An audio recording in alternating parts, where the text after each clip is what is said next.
August నెలలో ఎక్కువగా వర్షాలు ఉంటాయన్నారు వాతావరణ శాఖ అధికారులు. జూన్ నెల లోటు వర్షపాతంతో ముగియనుందని తెలిపారు.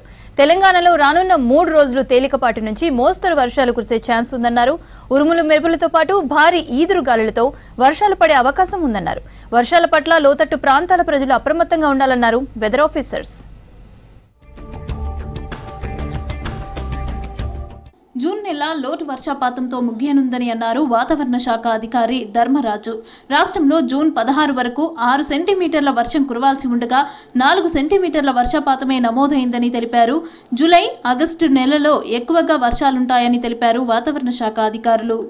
చూసుకున్నట్లయితే ఈ నైరుతి ఋతుపవనాలు అనేవి పురోగతి చెంది ఉత్తరం వైపు కొనసాగుతున్నాయి. నిన్నటి వరకు కూడా రాష్ట్రం మీద ఏవైతే ఉపరితల చక్రవాకాలు కొనసాగాయో అవి ప్రస్తుతం కనుక చూసుకున్నట్లయితే దక్షిణ గుజరాత్ వైపు మనకి కదలికలు అనేవి కొనసాగుతున్నాయి.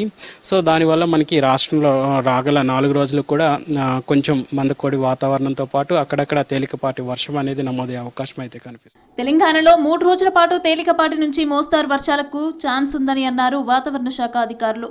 ఇవాళ ఉరుములు మెరుపులతో పాటు ఈదురుగాలులకు గంటకు 30 నుంచి 40 కిలోమీటర్ల వేగంతో కూడిన వర్షాలకు ఛాన్స్ ఉందన్నారు.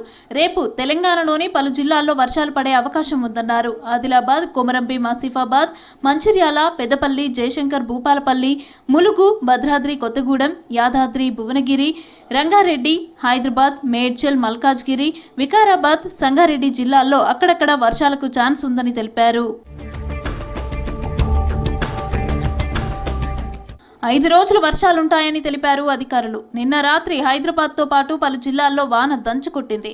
జగిత్యాల జిల్లాలో అత్యధికంగా 8.43 సెంటీమీటర్ల వరకు వర్షపాతం నమోదైంది.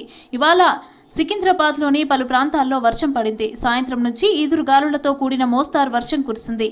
వర్షాల పట్ల లోతట్టు ప్రాంతాల ప్రజలు అప్రమత్తంగా ఉండాలని అధికారులు తెలిపారు.